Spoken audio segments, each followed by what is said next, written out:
Hello guys, welcome back. I'm back, as you can see. I'm healthy. We just had a bit of a corona scare, so I was not sick, or at least I don't think I was sick. But I had to self-quarantine for 10 days. That's why we decided to cancel the classes. Thank you for your flexibility. That's really cool. I mean, the whole course is already requiring a lot of your flexibility. Just wanted to address how we continue going forward. So in the past, the course consisted of one lecture a week and one workshop a week. And in order to have more time, I decided to simply double all lectures. That's actually a bit too much. So in the past, I always, at the end of the course, canceled a couple of classes, simply because we did not really need them. So I just want to assure you there is no damage done. Even if we don't reschedule the classes, we will have plenty of time. However, if you want, of course, I'm more than happy to do that, to agree on some alternative time slots. The only thing I would suggest is that we wait close to the end of the course and then see, do we need some more lecturing time or not? If you say yes, we can do whatever you want. We can do quick recaps. We can do, Q&A sessions. We could also do, and that's what I like myself best, I love it to pick a chapter that is full with details and then structure it together in our class as a mind map that you see where everything is connected. So I'm super happy to do that. The main message is I don't want you to worry about 2 classes having been cancelled. That is this. I have some more stuff. Let's talk very briefly about your exam. So first of all, I'm super happy with pre-master students. What I see, how you are organized in our WhatsApp group, that's amazing. That's what I want. For all other students, you know that the exam is an open book exam. That means you can use whatever material you want to. Furthermore, you know that since it is an open book exam, there will be a lot of time pressure. The reason for that is kind of obvious. If there were no time pressure, students theoretically would have plenty of opportunity to collaborate and call each other and stuff like that. So the main idea is if there is a lot of time pressure, the risk of that happening is lower. So you already know this, there will be time pressure. And that means you need to not only understand what we do, but you also need to practice this. You need to get very fast at that. What I advised my pre-master students to do is, since you can use whatever material you want, if I were you, I would show up with the most impressive Excel sheet covering all possible explanations. And I advise the pre-master students to basically crowdsource this. There are so many of you. I think officially 1,900 students are enrolled in the course. So if each one of you figures out in Excel how to do one exercise in one afternoon, you have an Excel sheet that covers everything. So, wait, I need to let somebody into the meeting quickly. Sure. Sorry. And the main idea would be that you try to, ideally together, to create a beautiful Excel sheet, user-friendly, that you have checked, so that you really make sure everything is correct, and that you are as best prepared as possible. One thing about this, students sometimes misunderstand how we come up with exam questions. And I want to very quickly show you that you are not surprised. Have a look at this. It's just an example. Imagine in the class I teach you some sort of mathematical concept that looks something like this. It's just invented. A equals B plus C. Many of my students basically practice this kind of calculation and basically until they can do this in their sleep. But they practice, okay, on the exam somebody needs to give me B and somebody needs to give me C. If I have those 2 ingredients, I myself am able to calculate A. It's just an abstract example. However, on the exam, you will also be asked to go a little bit beyond what we have discussed in class. So that could very well be then that even though this is the exercise that you have practiced, I might give you then A and C, and you are asked yourself to calculate B. So I would like, when you prepare for the exam, whenever you do a calculation, that you always try to think of alternative ways how this question could be phrased. I do not want that you are surprised if all of a sudden you get different variables and have to solve for another one. Is it clear what I'm saying, guys? Is it clear? Yes? Switch your cameras on, by the way, guys. Yes. Okay?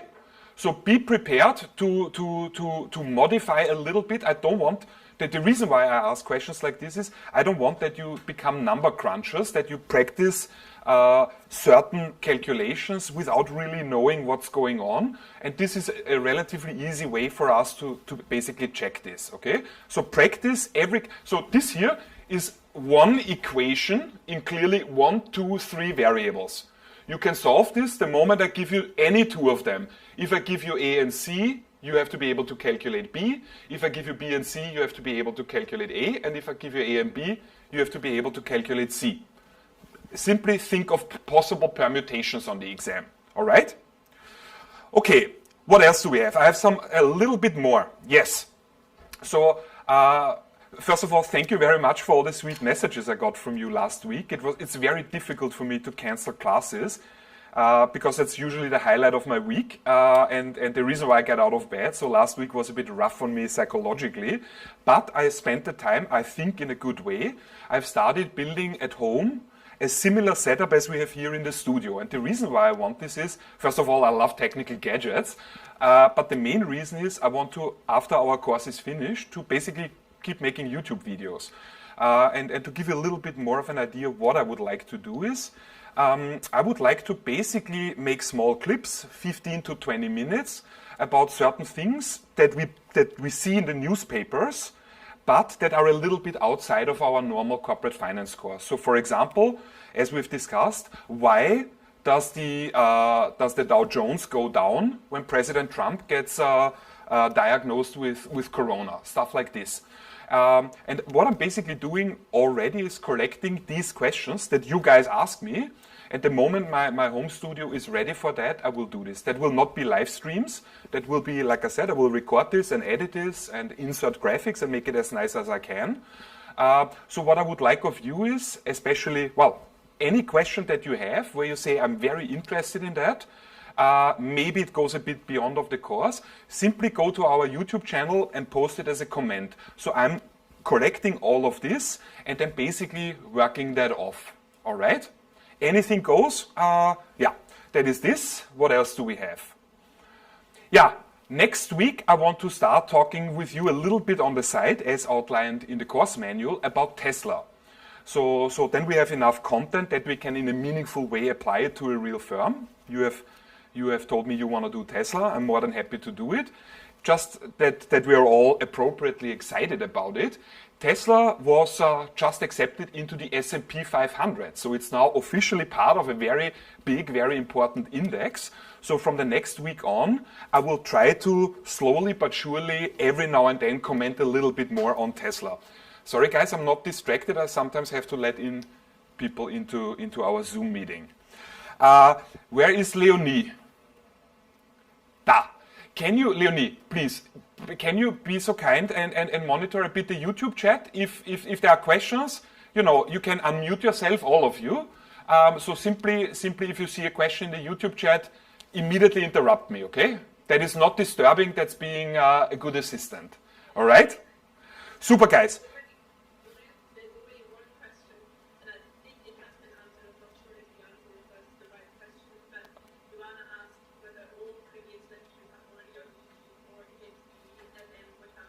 Yes. Okay, so the question was, are all previous lectures, and I'm adding now myself, and workshops on YouTube? The answer is yes, everything is online. It usually it takes overnight for the live stream to become a sort of permanent clip on our channel. I have noticed lately that it goes much faster. Maybe it's because our channel has more traffic. I don't know why, but at the latest on the next day you see it. I'm not trying to edit the live streams anymore. I want that they are on the channel as we basically do them. Everything is online. It just usually takes me a couple of days to add the timestamps in the description where you can hop to specific, you know, parts of the lecture, or for Celine's workshop that you see where was exercise 1, exercise 2 and so on. But everything is online. Yes. All right. Thank you. And another thing, I don't know if you can even see this, our channel has 33,000 views. So it's really, there are plenty of non-students apparently watching now. And that's surely not only because of me. I think it's because we have a good collaboration going on. Shall we hop in? Or are there any questions before we hop in? Okay, so on our agenda is today the topic limits to the use of debt. Why is that relevant? Don't forget what we're talking about. We're talking about capital structure. So we are essentially talking about the right side of the balance sheet. And we are asking ourselves one big question. How should a company finance its assets? So should they borrow money? Should they use debt? Should they use equity? And to what degree should they use each component? So that is our main objective. And we started in a simplified setting. We started in the Modigliani Miller world. We assume perfect capital markets. And in the first step, we said, okay, let's pretend in the real world, information is there are no information asymmetries and there are no taxes. And we took a look at how that plays out. Let me just briefly sketch it out. On this axis here, I'm plotting the debt to equity ratio. So that means on this axis, you can see how much debt a company uses. So this here means a company uses zero debt. So that would be an all equity firm, all equity. And the more you go in this direction, the higher the degree of leverage that the company uses. Meaning, in normal language, the more debt the company uses. And on this axis, we plot firm value. Our first starting point was we pretend we are in a Modigliani Miller world without any taxes. How does firm value change when an all equity firm starts to lever up? Levering up is just complicated blah blah for how does firm value change when a company introduces debt to an increasing degree. How does it react? Well, it's very easy. It doesn't. Firm value would not react. It's a flat line. Yeah, that's Modigliani Miller without taxes, proposition 1. The value of an unlevered firm, that's only this point here, that's the value of an unlevered firm with no debt, equals the value of a levered firm. It does not matter, no matter how little or how much debt a company has, firm value is a constant. Then we said, okay, but this is not the real world. In the real world, companies have to pay taxes. So then we dropped the first assumption. We try to make this unlifelike theory more lifelike by dropping assumptions. One assumption we had was there are no taxes in the real world. So this is the first assumption we drop. This here is without taxes, without TC, corporate taxes. So how will the firm value react if we drop the assumption no taxes? So we are now still in a Modigliani Miller world, perfect capital markets, but with taxes. What then? Well, we had to then acknowledge that if a company that operates in a world with taxes, when this company introduces debt, they have to pay interest expenses. They borrow money, and for that they have to pay interest expenses. Interest expenses are tax deductible, so that means a company that uses more debt will pay less taxes, and thus increasing firm value. So how does firm value react in a Modigliani Miller world with taxes now?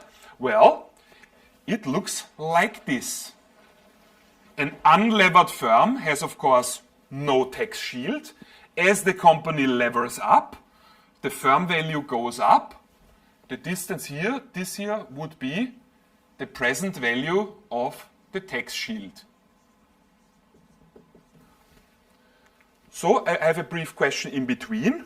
Knowing this now, if we assume that companies really try to maximize firm value, the management of a company is trying to maximize firm value, based on what we have just established, which kind of capital structure would we expect to find in the real world then? Help me out. All debt? Yes, excellent, Mark. We would obviously find companies, we would only find companies with a 100% debt finance structure. So this here, this blue line is firm value. It is still Modigliani Miller, but with corporate taxes. And if a company wants to maximize firm value, that means they want to be here as high as possible, they would go for the maximum amount of debt so that they maximize the tax shield. And that would lead to us only finding companies with 100% debt in the real world.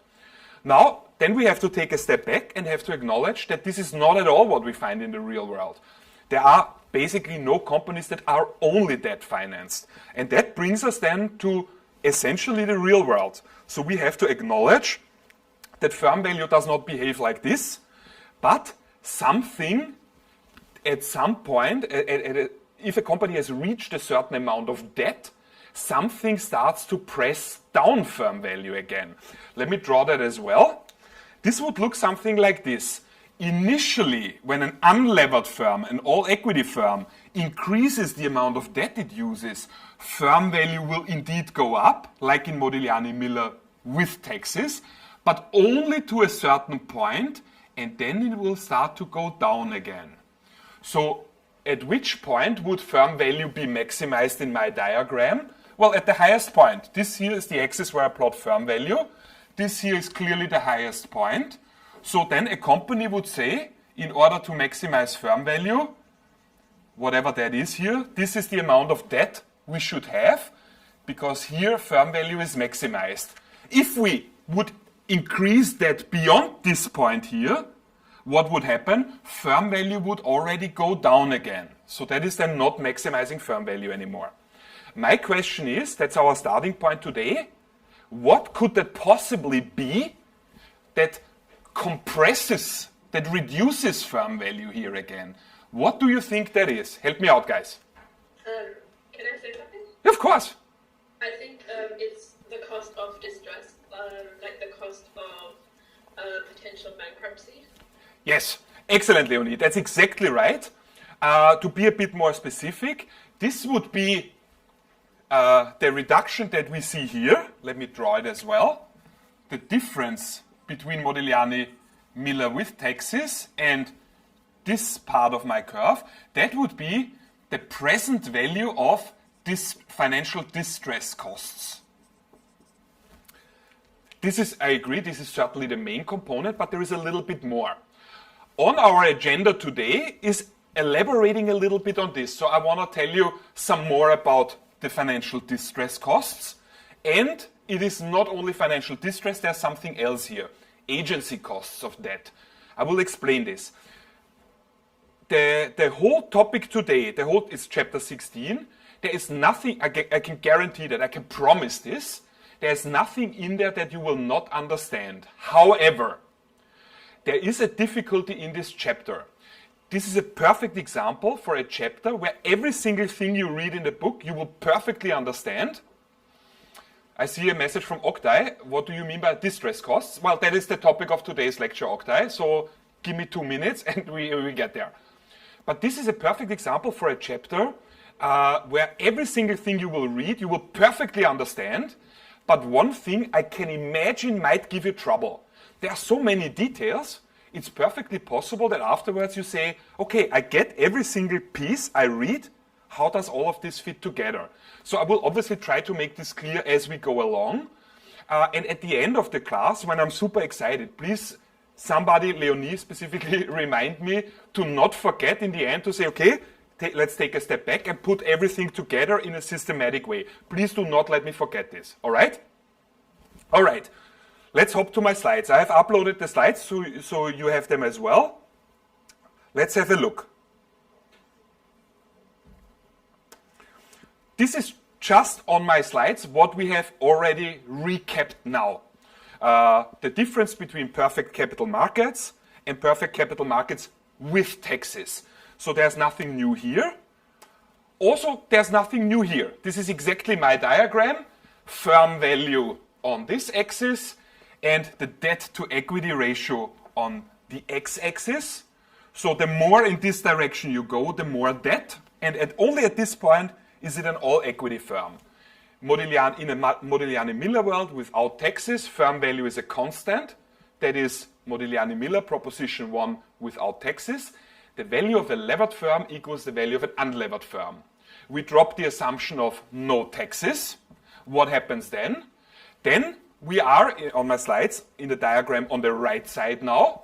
What happens? As an all-equity firm introduces debt and increases it, it gets to enjoy, it gets to benefit from the present value of the tax shield. So firm value will go up as a company increases the amount of debt it uses. Nothing new here. This is what we have discussed as well already now. In the real world, in reality, this is of course not the case.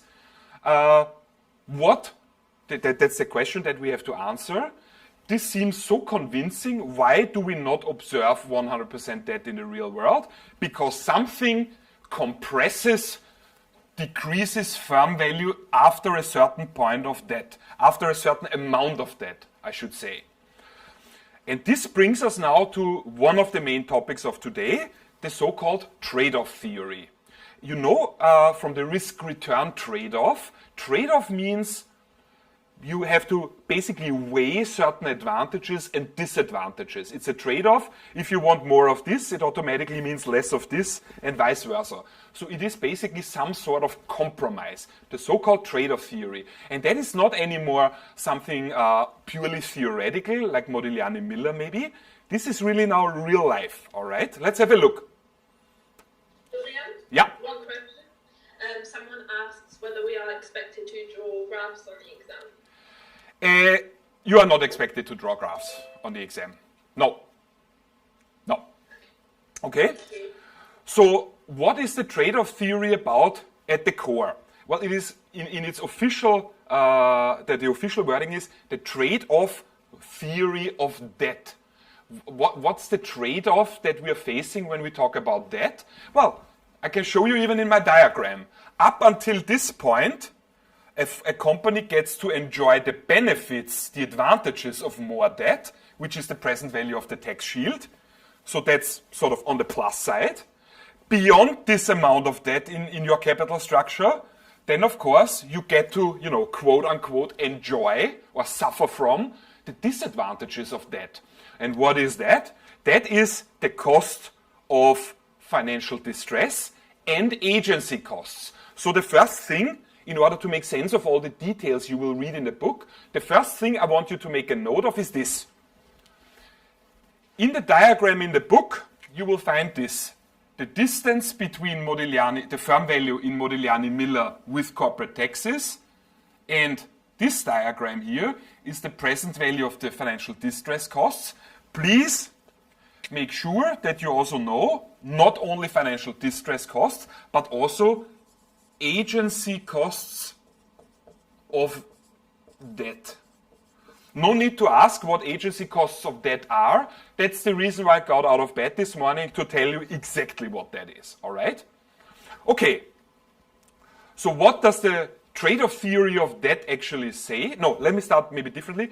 What is the trade-off theory of debt actually trying to explain? This is the reason why we meet today.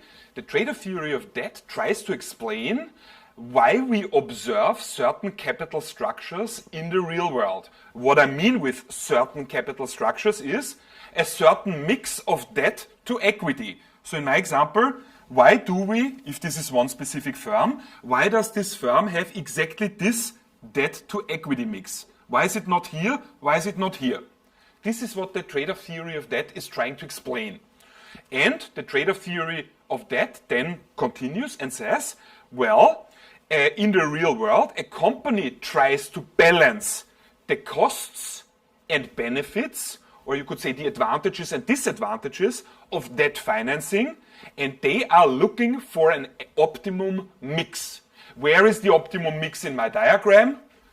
This here. How do I know, or how do you know that this is the optimum mix between debt and equity? Because a company tries to maximize its firm value. Firm value is what I plot on this axis here. So we are basically just graphically looking for where is the highest firm value? Clearly, there is no point higher than this point. That's the highest firm value. What does the company have to do to get here? They have to have this mix of debt and equity. Is everyone on? Question. Of course. People are wondering whether this is covering like the topic of this week, so for this week's workshop, or whether we are covering topics for last week's workshop. No, I mean the topics for last week's workshop we have already covered together. It was homemade leverage, right? Yeah. Okay. Because people are wondering whether we were not supposed to go through chapter 18 today. But maybe No, we have, don't forget, we have 2 lectures a week, right? So we can do limits to the use of debt today.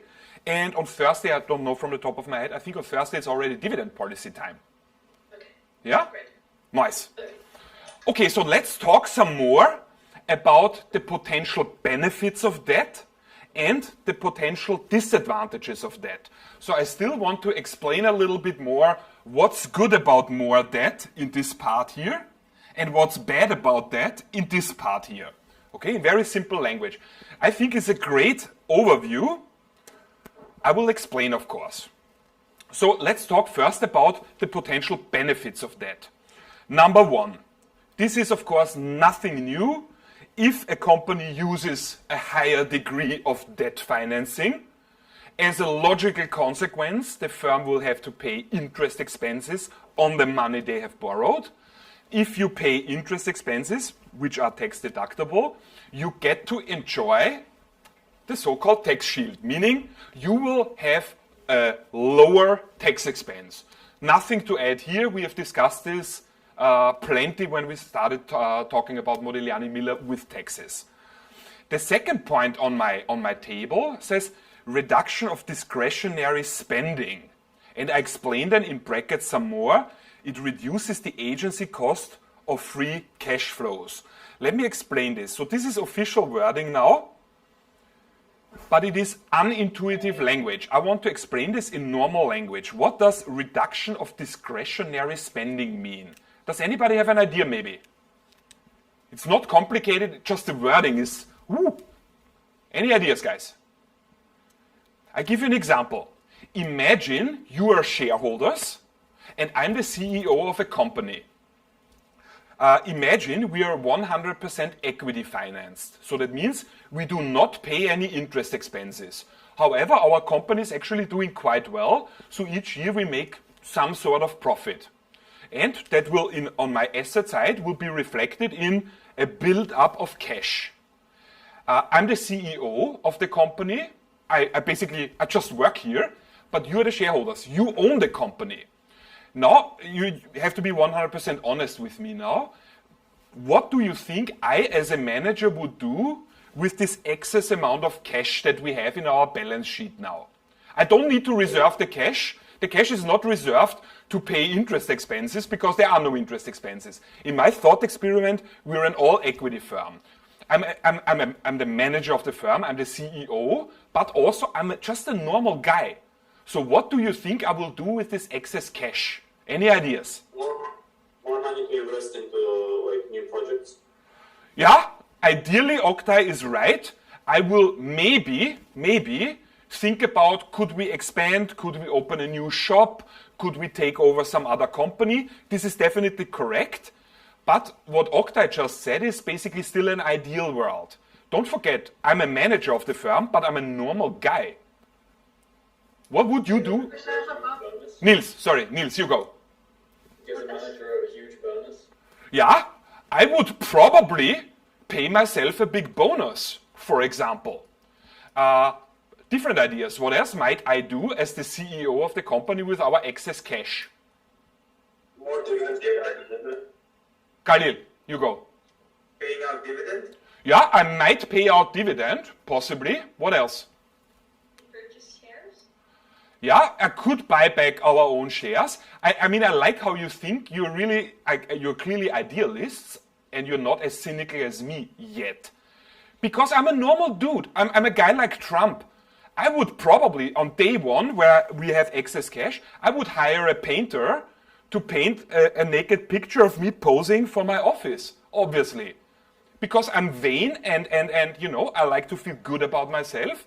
And I will simply say, well, I'm the CEO of the company. I feel I kind of earned that. I need a 3 times 5 meter oil painting of myself naked posing in my office. Is this a positive net present value opportunity if I get this kind of oil painting? No, this causes damage. This would actually lower firm value. Or at some point I will say, well, I'm the CEO of a company. I don't want to fly, economy class anymore. From now on, it's private jet. So on company bill, I buy an aircraft, a jet, just basically for my ego. So what does discretionary spending mean? It's my words now. It's basically the management of a firm spending money on, I'm reluctant to say random crap, but yeah, basically this, that does not benefit the firm. Okay? Why can we say there's a potential benefit of debt? Well, if the company were not an all-equity firm, but if we had some sort of amount of debt in our capital structure, our firm would have to pay interest expenses, thus reducing the amount of cash available for wasting on random stuff. Does this make sense, guys? So essentially, the higher our costs of debt financing in terms of interest expenses, the less money I, the manager of the firm, have available to spend on random stuff. Discretionary spending means spending money where you do not have to ask anybody else for permission. Okay? So if a company has no debt whatsoever, there is no interest expense that the firm has to pay. Consequently and logically, the company might have then more cash. And if there is more cash, the probability that the manager, is wasteful with it is much higher. So the counter logic goes as follows. If a company uses more debt, it will have to pay higher interest expenses and there's less money left to waste on random stuff. Does this make sense, guys? Nice. And the third big advantage of debt is if our firm, again, I'm the manager, you are the shareholders. If we imagine we use a high degree of debt in our capital structure, and just for the sake of my example, it is one big bank loan that our firm obtained. So that means our company now owes money to a bank. What is an advantage of this kind of financing for you, the shareholders? You now know a bank has loaned money to our firm, and the bank has, of course, an interest that our firm pays it back. Banks are specialized on monitoring companies and making sure that the company will pay this back. So even though officially your function, your job as a shareholder is to monitor that what I, the manager, am doing is okay and is not causing damage to the firm, realistically, you don't have that many tools. Imagine you have one stock of Apple. And imagine furthermore, you're not happy with how Apple is spending the money. What can you as the owner of one share realistically do? Think about the alternative. If there is a huge bank that has given us a huge bank loan, they will take monitoring very, very, very seriously. Okay? So to some degree, you could say the bank then takes over the monitoring duties from you, the shareholders. Does this make sense? Nice. Okay, cool. Okay, so that there are just a couple of benefits. 1, 2, 3. What is good about that? Number one, the company gets to enjoy the so-called tax shield, meaning a reduction in corporate tax payments. Number two, the more interest expenses our firm has to pay, the less money, the less cash is left in the firm for me, the manager, to waste on random stuff, basically, that does not benefit the shareholders. And number three, if we use a significant amount of debt in our capital structure, the banks will monitor very closely what I, the manager of our firm, is doing. So the bank is basically taking over from the shareholders' monitoring duties.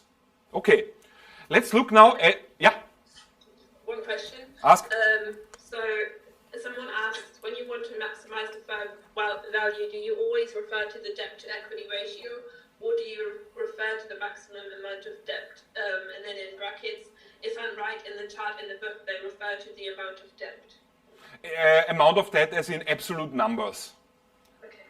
I was asking a question. So I would, the amount of debt that is used in the capital structure, I think the most meaningful metric would be this, debt divided by equity. You get then a percentage, what is the percentage of debt in the capital structure? I would not talk about absolute numbers, because if I tell you, I have a company and we have 100 million debt in our capital structure, it does not mean anything to you, because you don't know how much equity I have.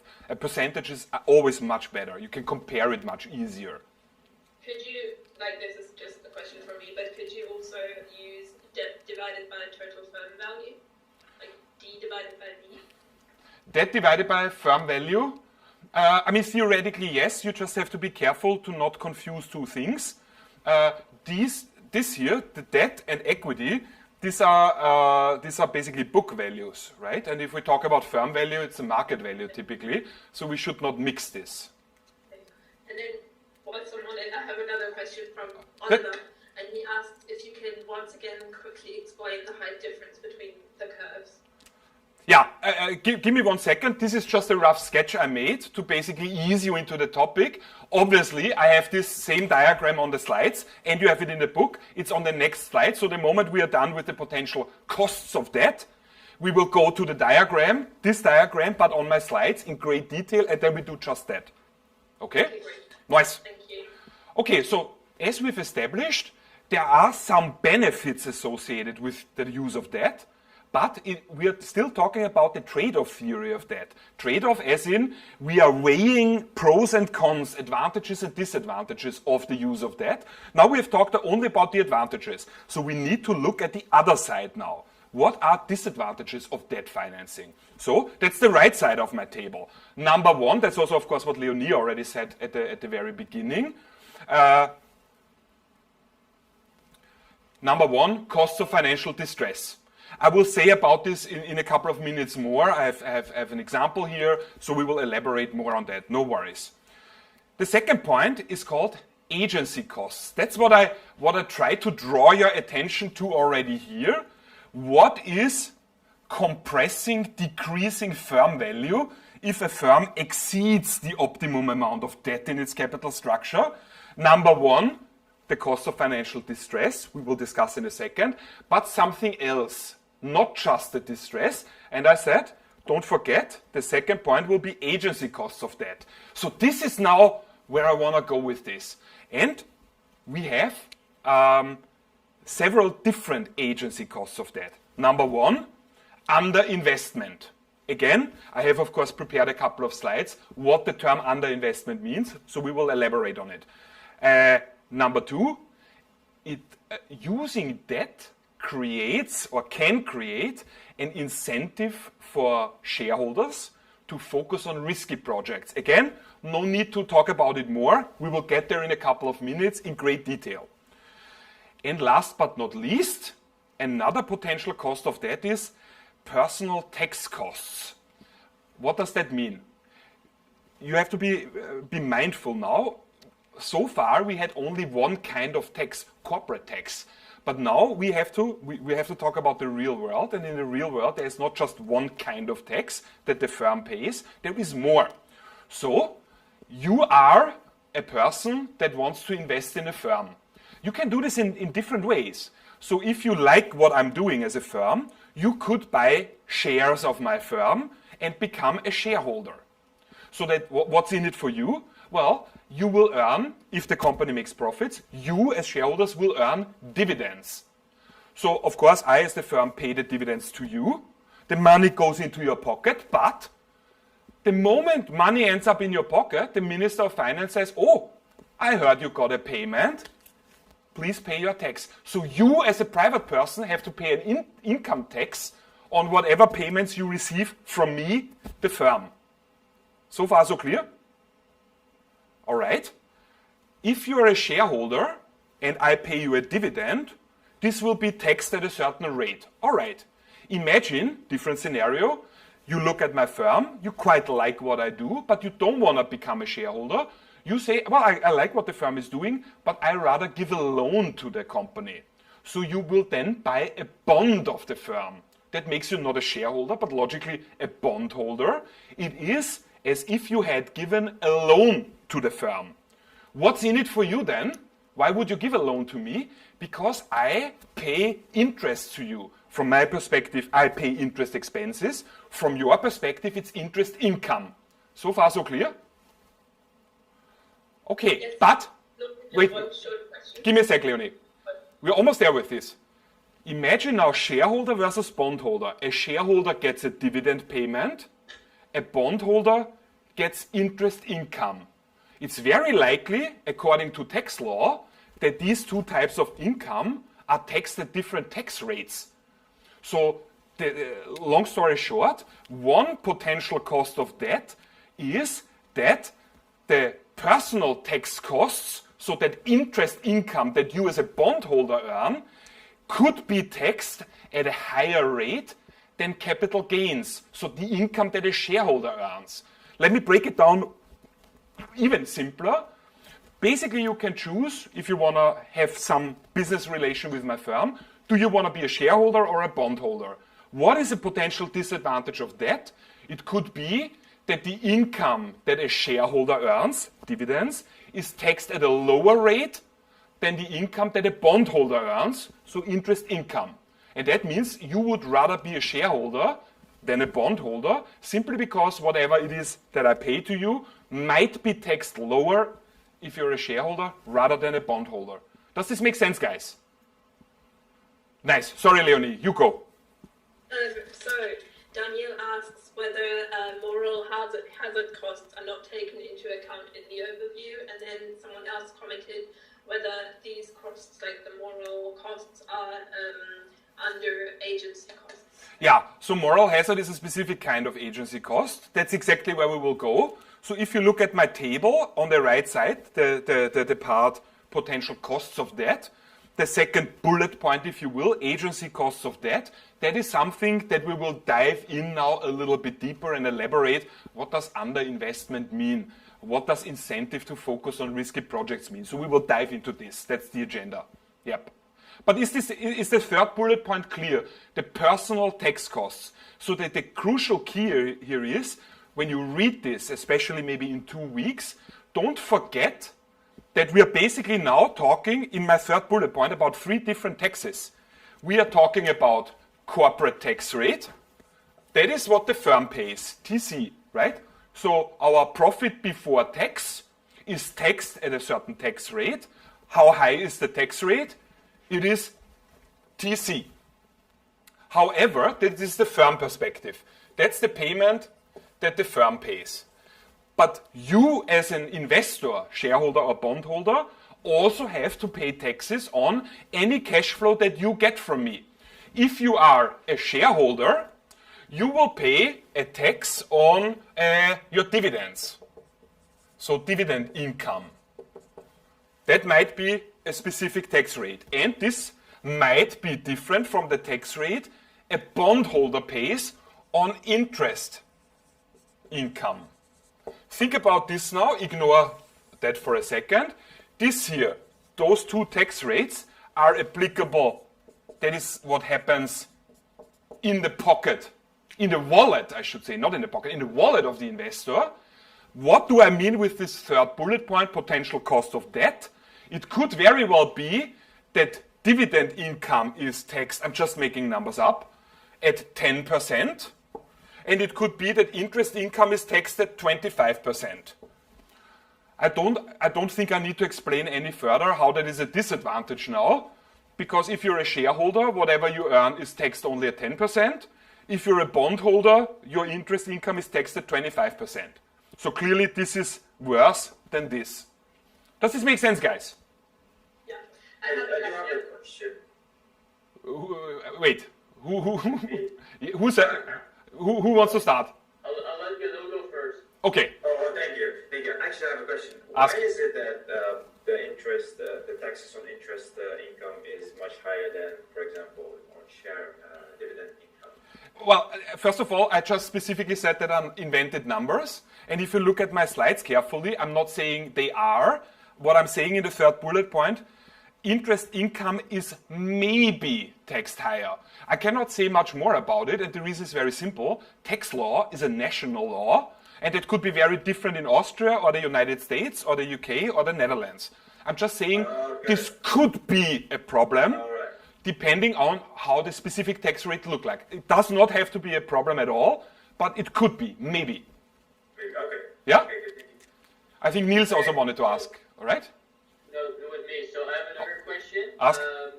I get the point, but my question is, why are bondholders actually considered in the firm value when the firm's mission is to maximize shareholder value, not necessarily bondholder value, right? So why do bondholders affect the firm's value at all? I mean, you already basically stated something that is not so fully clear to myself. Why would you not consider bondholders? I mean, bondholders have an interest in the firm, right? Imagine you are a bank, Mark, I'm a company, or I'm just a normal dude even, and I borrow money from you. So you give a loan to me. Now, clearly, what I do has some value for you, right? Because I pay you interest, from your perspective, interest income, from my perspective, interest expenses. So you cannot simply say that the value that a firm has is only the value it has to the owners. It is the value it has to the owners, so the shareholders, plus the value that it has to the bondholders. But Mark, what you said is, I think it's a very cool input. This is where we go now in the course of this lecture, because what you addressed now is exactly a problem. A shareholder will say, I don't care about the bondholders. I'm the owner. I don't want that you, so me the manager, I don't want you to maximize firm value. I don't care about firm value. What you as a shareholder care about is shareholder value. So, and this is, I love it, Mark. This is a great question. It's really like you create a perfect opening for the next topics. The thing is now, that's where we will zoom in. That's what the second bullet point here is about, the potential cost of debt, the agency costs of debt. The problem is now in the real world, we find situations where maximizing shareholder value is not the same anymore as maximizing firm value. Let me rephrase this in an easier way.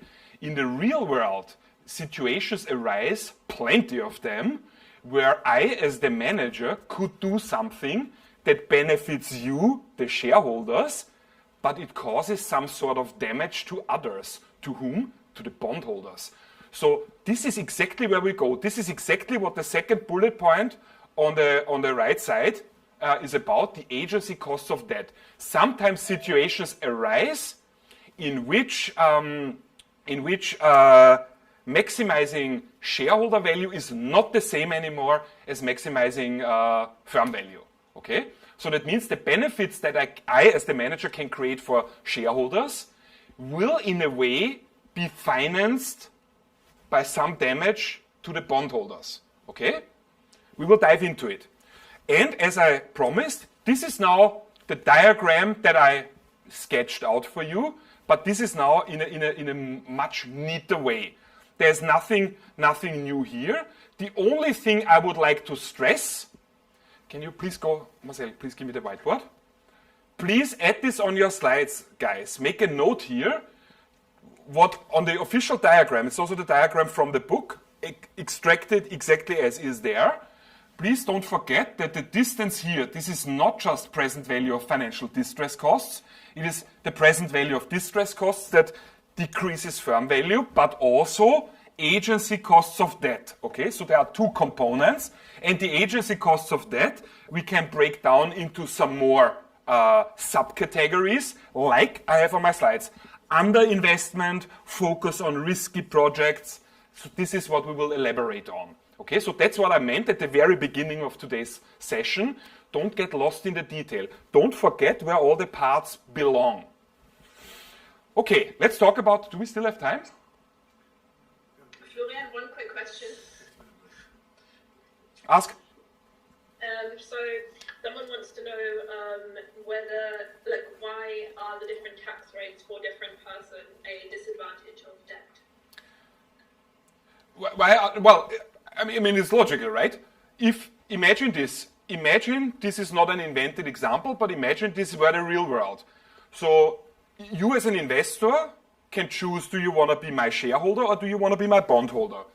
If you are my shareholder, you know what's in it for you. I will pay you a certain dividend.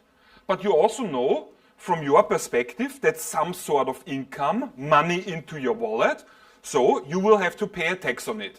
And that means, in my example here, in this fictitious country, if you are my shareholder, whatever I pay to you, whatever dividends you earn, will be taxed at 10%. If you were not my shareholder, but if you were my bondholder, you will not earn dividend income, you will earn interest income. And in the same fictitious country that I'm describing here, interest income might be taxed at 25%. So the question that you just asked basically translates into, why is it worse to pay 25% tax rather than 10%? You obviously, if you want to maximize your financial benefit, you will try to minimize your tax payments. If you want to minimize your tax payments, then in this fictitious example here, this here is clearly better than this here. And this would be the result of you providing equity to my firm, because you're a shareholder. This here is an example of you providing a loan to my firm, so being a bondholder. Make sense? I think that makes sense. I think so too. Okay, let's go back to my diagram. There is one thing. Let's discuss the diagram and then have a brief break. Have a look at the diagram. In my diagram, you see exactly what I have sketched out. Nothing new here. I want to draw your attention to the diagram now on the right. The x-axis is identical to the x-axis of the diagram on the left, right? So what it means is, you see exactly, let me sketch it maybe here, that I can point a little bit better. Let me show you. I think it makes sense if you look at these diagrams below each other, not side by side. I think the second diagram should be below. So we have then exactly the same x-axis, so debt to equity, that's exactly the same. But on this axis, we are now not plotting firm value, we are plotting here an interest rate. As you can see here, we are plotting here the cost of capital. Cost of capital. I would call it even the WACC, the weighted average cost of capital. So, what does this diagram now tell us? Well, it's basically a continuation of the diagram I have here on top, so that's why I'm connecting it. The cost of capital would initially go down as we increase our amount of debt in the capital structure, but beyond this point it would go up again. So, it looks something like this. So, what happens at this point here? At this point, I have minimized now my cost of capital.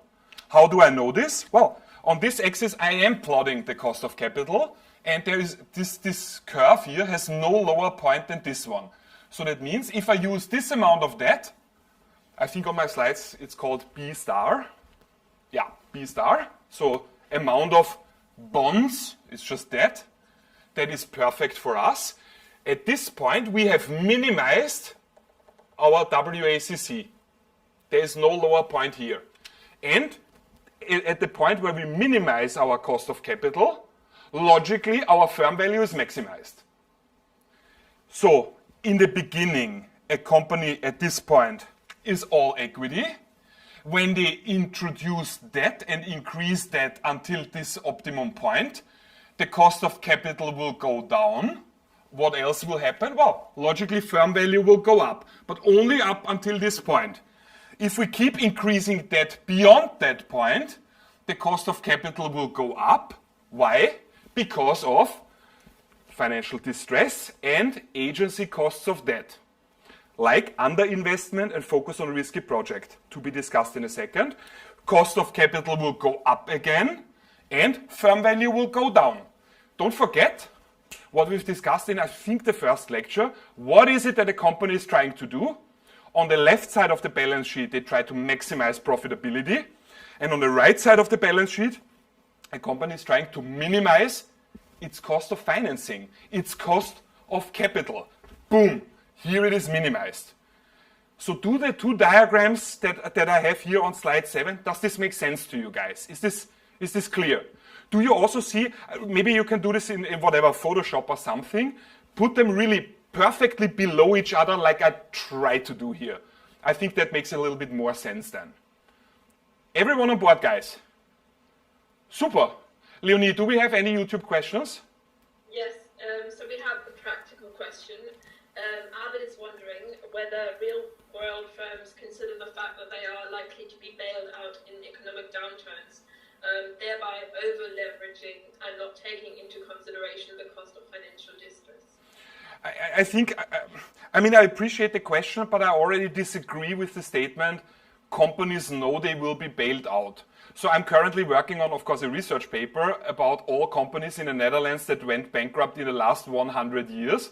So I'm currently working on a paper that explains why certain companies went bankrupt. So there's a ton of evidence that not all companies get bailed out. Some companies get bailed out, but ex ante, before, you do not know this. Plenty of companies have gone completely bankrupt, even though they were huge. Think about Enron, think about, Lehman Brothers and so on. There are plenty of firms, regardless of the size, that have gone bankrupt. So I think if you're running a firm yourself, and you say, whatever, I don't care about the amount of debt in my capital structure, I don't care about financial distress, I go 100% debt financing, because in the worst case, the government is going to bail me out. This can go very, very wrong, because why would the government bail you out? Based on what do you expect this?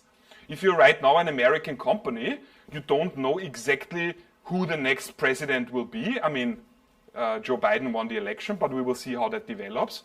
So might be that one president says, yeah, okay, let's be a bit more generous and help struggling companies. Another president might say, no, not at all.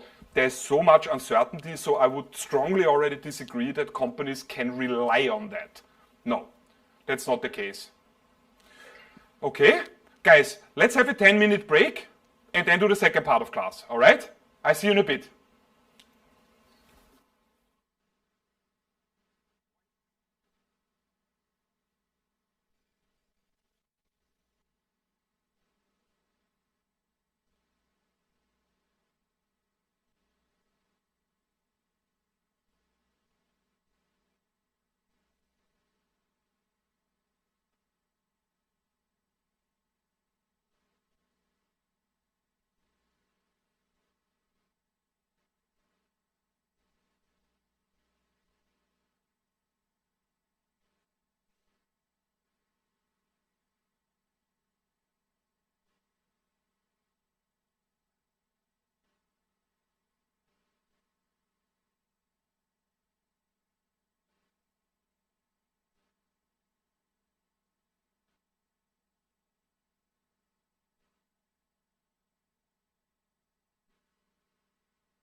Hello guys, welcome back. Switch your cameras on. Let's do some more. So it is time to address a little bit more what I actually mean or what we mean when we talk about costs of financial distress. So I have plenty of examples in between. I will not discuss everything in super great detail. That's why I have mapped it out step by step on the slides. But I need to address it to some degree. So first of all, you need to distinguish between two terms, bankruptcy risk and actually bankruptcy costs. Risk is a probability. Costs is something measured in currency units, in euro, in dollar, something like that. Yeah. Can I just ask two more questions that appeared in the YouTube chat before you Yeah. go into the new topic? Mm-hmm. So one person asks, why does WACC go down when leverage goes up? I know it's because of the tax shield. Exactly. Yeah. Yes, you're absolutely right. Why does the WACC go down when a company increases leverage? It is because of the present value of the tax shield. If you want to know more about this, please watch the lecture on Modigliani Miller in a World with Taxes. That's exactly what we do here. Look at Proposition 1 and Proposition 2, Modigliani Miller with taxes, and also the workshop from this week. That was what the whole week was about. Okay? And then the second question is, on the first graph in the slides, the first part of the actual firm value line is linear and follows the MM1 with tax, right? Yeah. However, on the WACC, the line is not linear. Why is that? Well, because this is a sketch. This is a sketch. All right? Okay, let's do some more, guys. I want to explain a little bit more what we mean when we talk about cost of financial distress.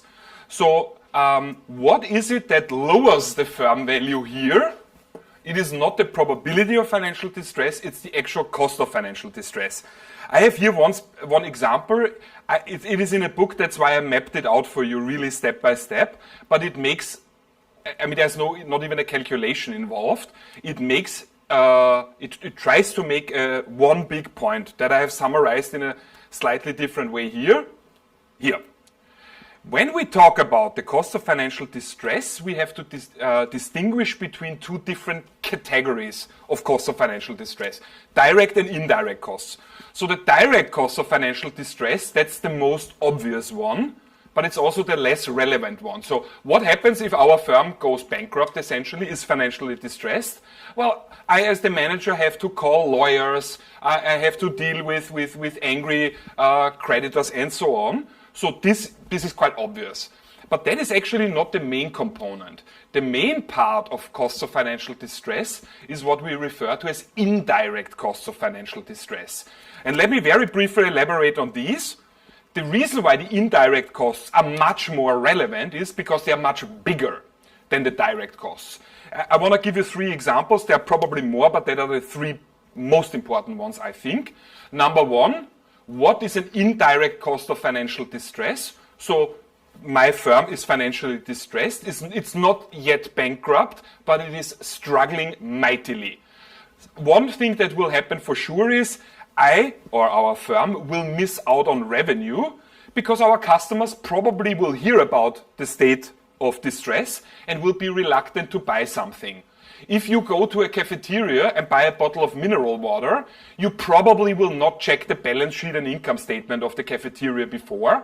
But if you say, I want to hire a construction company to build my dream house, you actually would, because building a dream house might take a year, 2 years, or 1.5 years, something like that.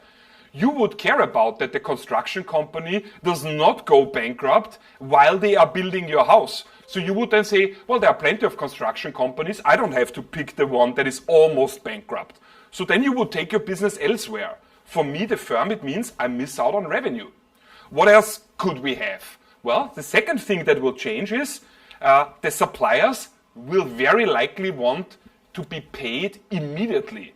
Normally, I'm a company, you are my supplier, so that means I buy the raw material for my products from you.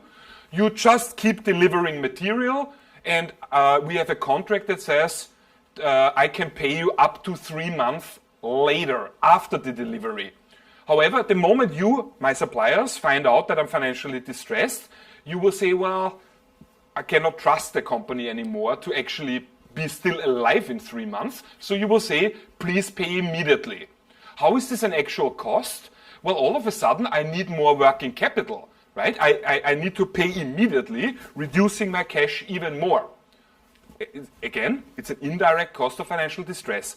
And last but not least, very important, it will be very difficult for a financially distressed firm to obtain new financing. So to get more funds on the right side of the balance sheet.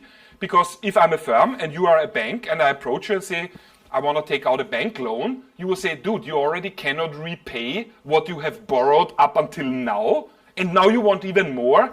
No way. Maybe I could try to get equity. But I mean, if I approach you and say, hey, do you want to become my shareholder?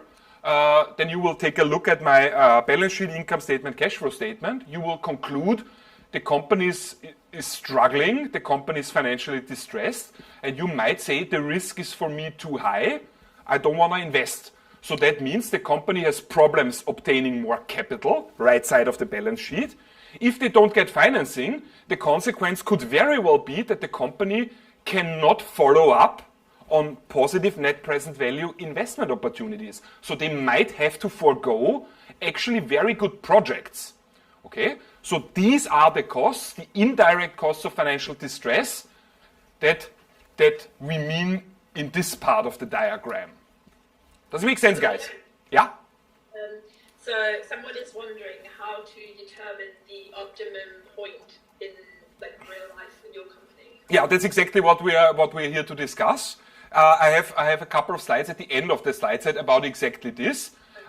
So, I mean, we can briefly address it already now. First of all, there is no optimum point of debt for all companies. So if you read, those finance books for managers with, the magical numbers, this is how much. This is all crap, because the costs of financial distress. So this part here of the diagram are firm specific. That depends on the industry that the firm is in, on the size, on the competition, on the markets the company is operating in, the currency that they are using. So there is not one specific answer that applies to all companies. So when you read stuff like a company should strive towards a capital structure consisting of 2/3 equity, 1/3 debt, that is almost always wrong, because it is different for different firms. So each company would have to determine that by themselves. They also have different conditions, right? If I go to a bank and ask for a bank loan versus you as a student, we very likely will get very different conditions. So I probably will pay a lower interest rate than you, because I have officially a full-time job at a ranked university, whereas you might still be a full-time student. So the bank will say, you are a more risky client than me, and therefore they will charge you more. So this is very firm-specific and can only be sorted out really in specific firms for that reason. All right? Okay. Cool. So we have... Thank you. No problem. So we have spoken about what drives down firm value after the optimum point of debt in the capital structure.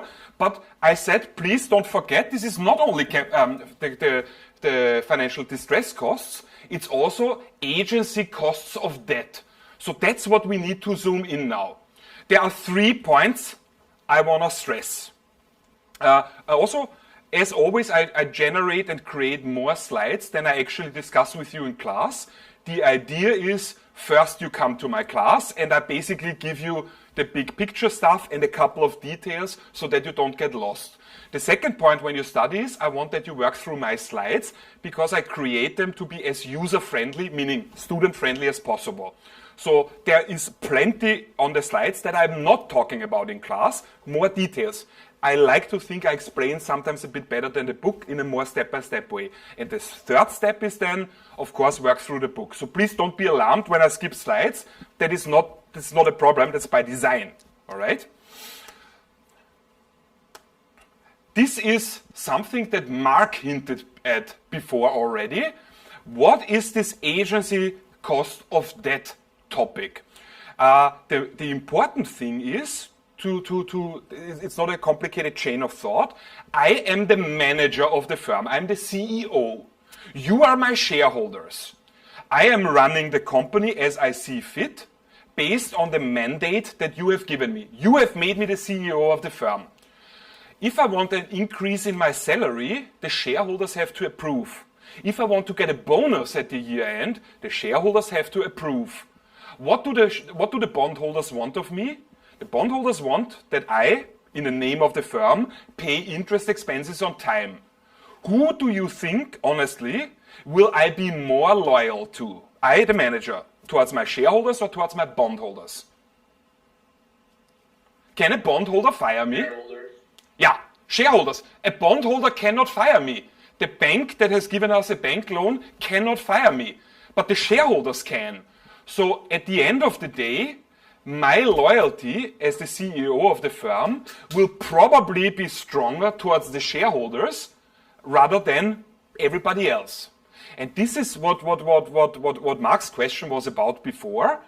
In the real world, there are situations, have a look at my third bullet point, where in the presence of debt, so we are talking specifically not about all equity firms anymore, in the presence of debt, situations arise where maximizing shareholder value does not necessarily have to be the same as maximizing firm value. And just logically, if you think about this, if I'm not maximizing shareholder value, if I'm not maximizing firm value, but shareholder value, this clearly happens at the expense of bondholders. All right? And this is what we categorize as agency costs of debt. I, the manager, have now certain things I can do, decisions I can make that benefit you, my shareholders. So you would like that, but at the expense of bondholders. All right? So this is what we will zoom in now. And there are three of them I want to address. One I only have put on the slides. It's with simple numbers and example, the point of underinvestment. I just want that you click through that yourself. Nothing for me to point out. And the other two we briefly address now. We are still big picture stuff. Have a look. Don't forget, I said before, this chapter is not complicated. Everything in there you will understand, but it's possible that in the end, when you work through the book, that you don't know exactly where all the bits and pieces actually go. So I want to stress this now. Where do the bits and pieces go? We said, in a Modigliani Miller world without taxes, firm value is independent of capital structure. Value unlevered equals value levered. Then we said, let's drop the assumption of no taxes. Then we end up in the Modigliani Miller world with taxes, in which an increase in leverage, so an increase of debt in the capital structure, increases firm value. That would lead us to the weird prediction, if this were true, in the real world all firms would be 100% debt financed. We have to acknowledge that the real data is very different from our prediction, and then we refine and say, okay, Modigliani Miller with taxes is also not helping explain. So then we zoom in into basically the first real life theory called the trade-off theory of debt, where we say, yes, initially firm value goes up as you increase leverage, but something drives it down again. What is that something that drives it down again after you exceed a certain amount of debt? It's two things: the present value of financial distress and agency costs of debt. So here we actually have two things that cause a decrease in firm value after, beyond the optimum point of debt. Number one, present value of financial distress. And secondly, agency costs of debt. And this is where we zoom in now some more. There are three subcategories of agency costs of debt. So situations in which maximizing shareholder value is not the same anymore as maximizing firm value. So meaning situations where me, the CEO, can do something that benefits shareholders at the expense of bondholders. There are three things I want that you understand. Number one, give me a sec, underinvestment, focus on risky projects,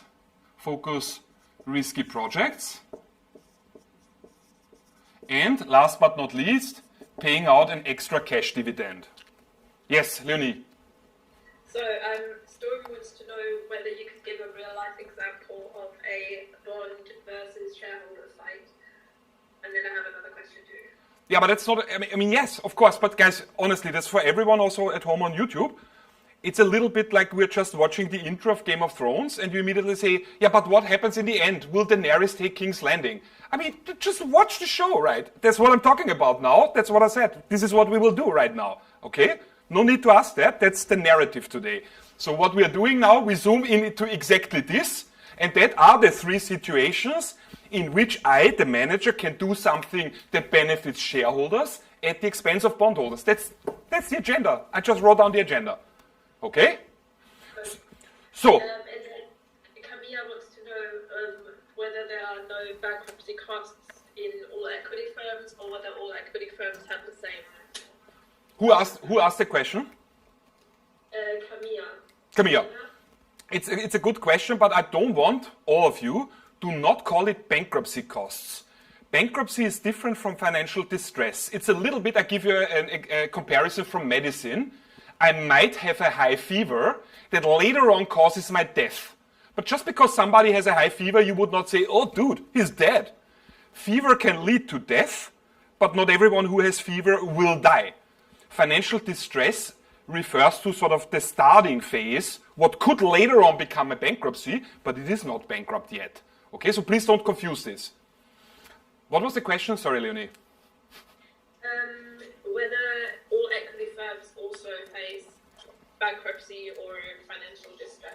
I mean, theoretically, yes, because you can go bankrupt. I mean, I don't want to create the impression that the only expense that a firm has to pay is interest expenses.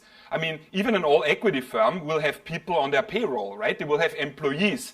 They will pay their suppliers and so on. So even though you don't pay interest expenses, you can still be financially distressed, and this could still later on lead to a bankruptcy. So it's equally true also for all equity firms. One thing that cannot happen in an all equity firm is any of this, because there are no bondholders. So if there are no bondholders, I, the manager, will never be in a situation where I can do something that benefits the shareholders at the expense of bondholders. There are no bondholders. But financial distress and later on bankruptcy could still occur, of course. Okay. I would like to go through the focus on risky projects first. Let's talk about this first. No, sorry, let me start differently. I went back one slide. This is what you see on the slides. The three situations in which the manager can do something that benefits shareholders at the expense of bondholders. One thing, the last bullet point is the easiest. I want to start with this. Then I want to guide you through what it means to focus on risky projects. And the point of underinvestment I will not address in class because I have beautiful slides and I simply want that you click through it yourself. Let's talk about the last bullet point first. On my slides, I call it paying out extra dividends in times of financial distress. This is self-explanatory and I don't have much to add. What can I, the manager, do to benefit shareholders at the expense of bondholders? I could, if our company is already beginning to struggle, what I as the manager can do, I can take what little cash we have and pay it out to you guys, my shareholders, as an extra cash dividend. So not something that happens regularly at the end of the year, but I can declare, I can have a shareholder meeting with you and you agree on this, and I pay out an extra cash dividend. What does this mean? Basically, we are already financially distressed. Maybe a bankruptcy is quite likely in a couple of months. What can I do to benefit the shareholders at the expense of bondholders? I can take what little cash we have, pay it out to my shareholders. Then in 2-3 months, the company goes bankrupt. The bondholders say, okay, let's liquidate the company. But everything of value, I have already basically handed over to the shareholders. So there's nothing left for bondholders anymore. Does this make sense? One question. Yeah? Is if I don't have enough money to cover the costs that I incur during a bankruptcy, like if I can't pay my shareholders, so like the company will probably have limited liability, but what if I can't pay my bondholders and even selling all and liquidating all assets doesn't satisfy the bondholder claims. What's the question? What happens if that's the case? Yeah, I mean, full-blown bankruptcy, that's what happens. I told you very early in the course, a couple of lectures ago, in the average bankruptcy, when all the firm's assets are liquidated, the proceeds from selling everything, fixed and current assets, is typically enough to pay between 2 and 4% of outstanding liabilities. So most of the bondholders already will get no money, and shareholders don't get anything at all. So it's just the difference between a bankruptcy and an extreme bankruptcy, but this is normal. And what about the cost for like lawyers and stuff like that? Yeah, typically in a bankruptcy case, stuff like that is paid before everybody else gets paid. So the government custodian who will take over from me will be paid first. The taxes that go to the government will be paid first. So you don't have to worry about these people, basically. All right? I have a question as well. Ask Sophie. I was wondering, is the cash dividend in financial distress not also kind of a self-fulfilling prophecy that they actually go bankrupt because of the cash dividend? I think it's a cool question, Sophie. It's difficult because we are now talking about, a general example. I think it could very well be. It could absolutely be, but I would not say in principle it always is like that. Just so you know, a self-fulfilling prophecy means that based on certain actions, something becomes true. It looks like, predetermined destiny, but really I have caused it. So what Sophie hints at is, wait a second, if I take out, the manager, so much cash of the firm and pay it to you guys, the shareholders, that there's not enough cash left in the firm anymore to operate properly, that this could cause the bankruptcy. Theoretically, it's possible, but if you're the manager and you act like this, this is then really, this is not just grossly negligent. I think I would use the word stupid then already. But I cannot rule it out. It's certainly an argument. I actually, Sophie, thought that you will ask something different. I thought that you were going to say, now wait a second. If you as a firm are already financially distressed, and then you take out stuff of value to pay it out to the shareholders, is that not illegal? What do you think of that, guys?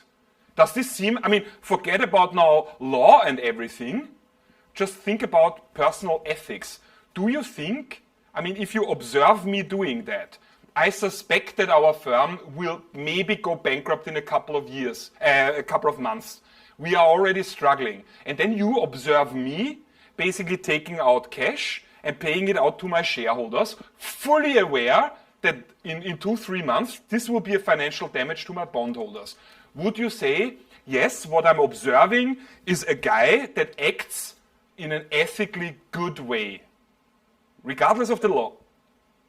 I think not, but I think because the company is already going bankrupt in the end, I think from the company perspective, they have nothing to fear because they're going down anyway, so why not give the owners as much as possible? I see your point, Niels. I don't know if I would agree you have nothing to fear because, if you, in a bankruptcy case, if you are found to be handing out preferential treatment to different parties, for that you can theoretically go to jail, right? So maybe the company has nothing to fear, but the players involved actually do. So this goes beyond finance now. I just want to draw your attention again to something that sadly in a corporate finance course is sometimes neglected. So all the things that we are describing here, this is my private opinion and feel free to have a different one, but I myself find all of this really unethical. I totally understand why a CEO might act like this. The logic makes of course sense.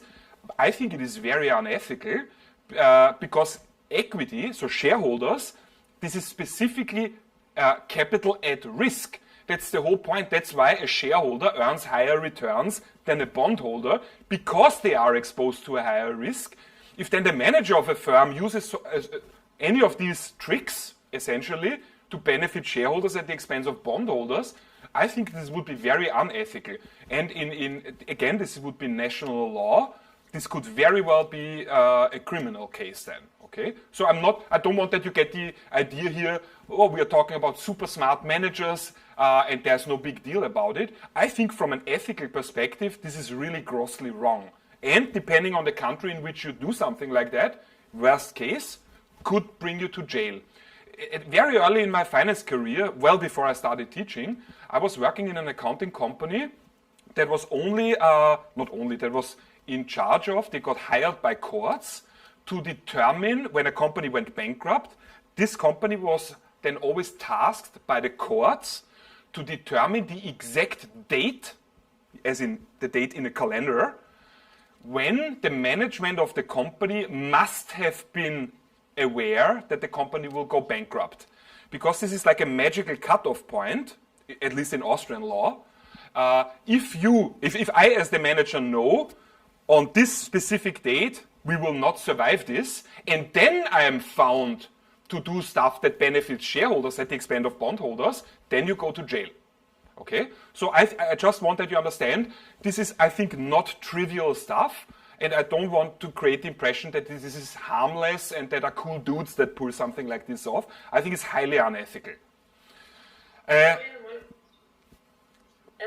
Thomas wants to know what's the point of buying preference shares if shareholders almost in many cases don't get anything anyway in case of liquidation, and I thought maybe the voting rights, the better voting rights.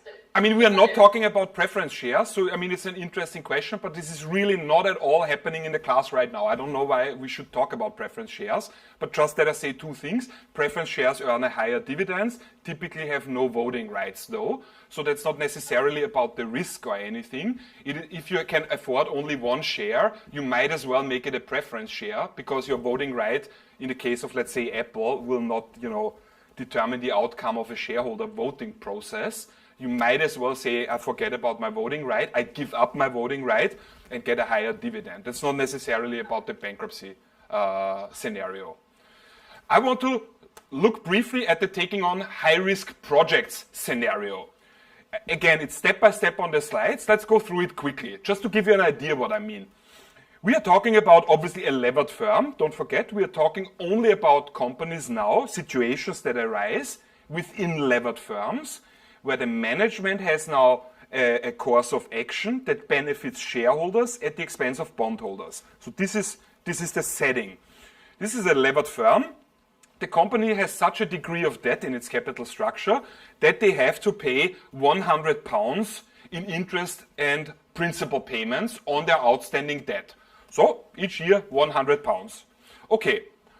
The company has to choose between two mutually exclusive projects. That means they can only do this project or this project. The projects are described as one is low risk, one is high risk.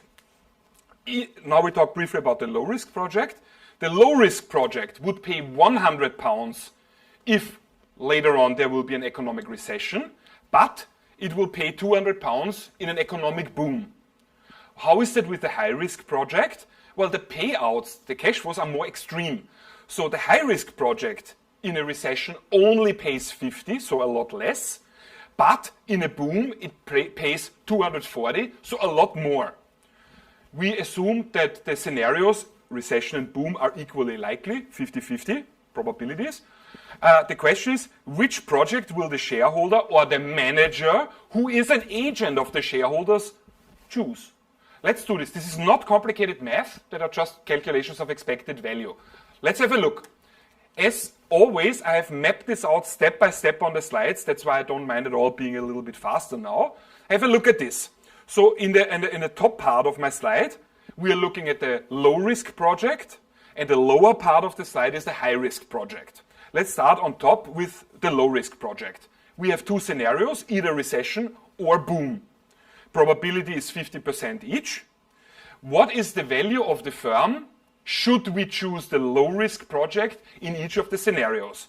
Forget about the column, the second column now, value of the firm. Let's look at the cash flow to shareholders. Let's look at the cash flow to bondholders. So let's start with the bondholders first.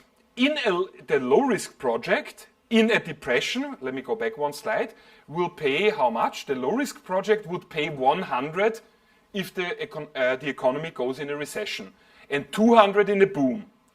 So, if we find ourselves in a recession after having chosen the low-risk project, do we earn enough money to pay the bondholders? Do we have enough money to pay the £100 interest expense? The answer is yes, because that's the cash flow we earn, 100. So that's how I get in the line recession the 100 for the bondholders. How much after I have paid the bondholders is left for the shareholders? It's a question. Nothing, I guess? Zero? Bibi, we are scientists, we don't guess, but you're absolutely right. You're absolutely right. I mean, the company in a recession, after having chosen the low-risk project, earns £100, and £100 is the interest expense that we have to pay to the bondholders. So I take the 100 we just earned, paid the bondholders. How much do I have left for you guys, the shareholders? Nothing. That's how I get the zero under shares. What is then the value of the firm? The value to the bondholders plus the value to the shareholders. That's how I get the 100 in the second column, value of the firm. I do the same thing for the boom scenario. Let me go back one slide. Should we choose the low-risk project, the company will earn 200 in a boom. So, can we pay the bondholders the 100 interest expense from our perspective? Yes. That's how I get the 100 for the bondholders. How much is left for the shareholders then? Well, another 100, because in a boom we earn 200 on the low-risk project. What's the value then of the firm in the boom scenario? It would be, of course, the sum of value for the shareholders plus value of the bondholders, so 200. And then I basically start putting all the pieces together. Should we choose the low-risk project, what is going to be the expected value of the firm? Well, we have calculated the firm values. In a recession scenario, it's 100. In the boom scenario, it's 200. They are equally likely. So what's the expected value? Probability times outcome plus probability times outcome. And that's what I'm doing. Expected value of the firm equals 50%, that's the probability, multiplied with 100, so the value of the firm in the recession, plus 50% probability multiplied with 200, so the value of the firm in the boom. And the total would be £150. And I also calculate the expected value, not of the whole firm, but expected value of equity only. Same logic. What is the expected value of anything? Probability of the scenario multiplied with cash flow plus probability of another scenario multiplied with cash flow.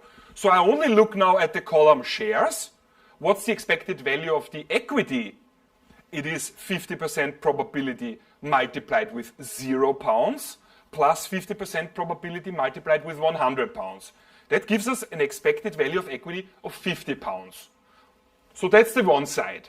And now we look at the high-risk project. How do the numbers change? The logic is completely the same. Let me go back one slide. If we choose the high-risk project, we would earn 50 if the economy is in recession and 240 in a boom. So that's what I'm doing here. In the recession, how much money do we have for our bondholders? Well, we owe them each year 100 interest expenses from our perspective, but if we only earn 50, we cannot pay in full. So the bondholders get only 50 simply because there's not more cash. How much money is then left for the shareholders? Nothing. Zero. So that's how I get the first line here, the recession line for the high-risk project. Should we find ourselves in the economic boom scenario, how does that look? Well, it was given to us that should we pick the high-risk project and we find ourselves in an economic boom scenario, we will earn £240. Can we afford to pay the 100 interest expenses from that? Yeah, sure. So in economic boom, we can pay the bondholders the 100. How much is left for the shareholders? 140. I do then again the same calculation as before. I calculate two things, the expected value of the whole firm and the expected value of the equity. So expected value of anything is probability of the scenario multiplied with cash flow plus probability of another scenario multiplied with the other cash flow. So that's what I'm doing. What's the expected value of the firm? Should we pick the high-risk project. It would be 50% probability multiplied with 50 pounds plus 50% probability multiplied with 240 pounds. So that gives us an expected firm value of 145 pounds. And I do the same thing for equity. Probability times cash flow plus probability times cash flow. So 50% times 0 plus 50% times 140 gives us 70 pounds. Okay, so this is just basically setting the scene. And now we ask ourselves, you are my shareholders, I am your agent. Your will, my hands. I will do what you tell me. Which project, if you're a shareholder, would you choose? The risky project. Which one? The risky one. Yes. The risky one. Gilles, why?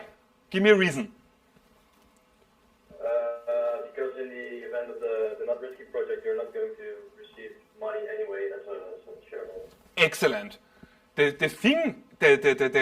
core point, the punchline, the problem of this whole thing is now compare expected firm value with expected value of equity. So a manager should try to maximize firm value. If we were to do this, if I as the manager were to maximize firm value, which project would I have to pick? The low risk project, because the expected value of 150 is higher than the expected value of the firm of 145. So if I were trying to maximize firm value, I would pick the low risk project. However, I'm the manager. I know that I act on your behalf, on the behalf of shareholders. You decide on my bonus, on my salary. You decide if I get fired or not. So I will be a little bit more loyal towards you rather than the bondholders. So I will then look at the expected value of equity, so shareholder value, and try to maximize this. And here we find, it seems a bit paradox, but it's not. I will find in a low risk scenario, the total firm value, so shareholder value plus bondholder value, even though it's higher, the value of the equity in the low risk project is lower. So we will actually end up, or we very likely end up, picking the high-risk project. It does not maximize firm value at all, but it maximizes shareholder value. And that would be one example. Again, zoom out now. Why are we talking about this? We are talking what is driving down firm value after you exceed a certain amount of debt. Then we said, okay, certain agency costs of debt. What was that again? Well, there are situations that arise. Let me go back a couple of slides. I have this beautifully here, third bullet point. In the presence of debt, maximizing shareholder value need not be the same thing as maximizing firm value. And this is the example that we just looked at.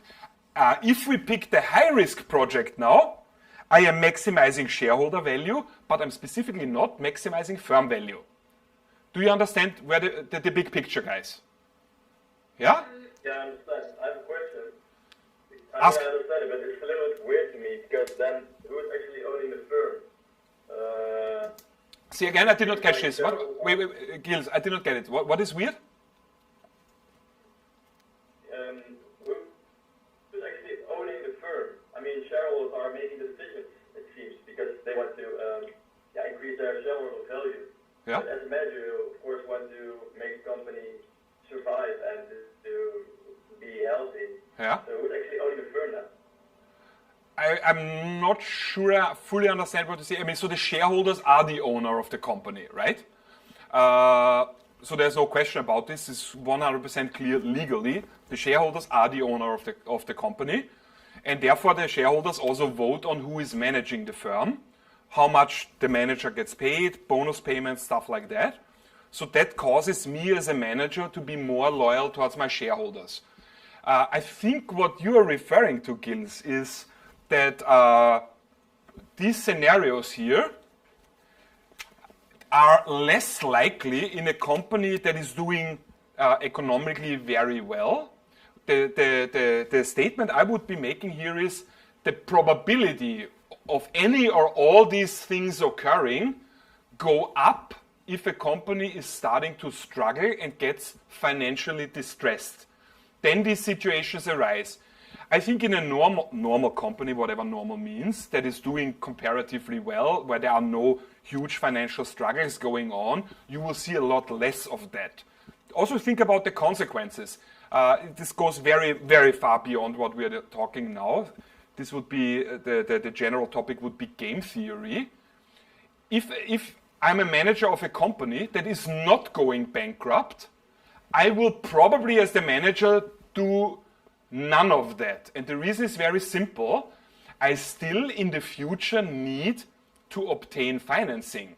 So if I, as the manager, keep doing any or all of these things, underinvestment, taking on risky projects, paying out excess dividends, word will get around. Every bondholder will see what kind of person I am. Every bondholder will say, do not give a loan to this firm. He is completely abusing his position and constantly putting bondholders at a disadvantage. And this will cut our firm off from any debt financing. Because, in terms of game theory, a company that does not go bankrupt is like playing a game with several rounds, where if I cheat in round 1, I can be punished in round 2. Whereas if I'm running a company that very likely will go bankrupt, it's like you challenge me to a game of poker once.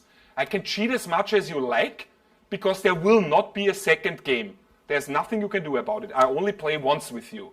So does that make sense, Gils? Yeah? Cool. Yeah, sure. If it's like, to connect it to the exam, like if you have an open question that's like this, and if you only give the answer of, for example, they will choose the risky project because the fact that for the shareholders, the value of a risky project will be higher in the end. Is it like you have to score on certain points, so you have to have every element in there, like, for example, the expected firm value from the low risky project is on average higher, or do you only have to say the final part? I have not finished creating all your questions. I can say literally nothing about this. Sorry. Okay, no problem. Okay. I want to end on a last thought here. So I provided you with one idea, one theory that is actually relatively widespread, that attempts to explain why in the real world we observe companies with very different capital structures. That theory is called trade-off theory of debt.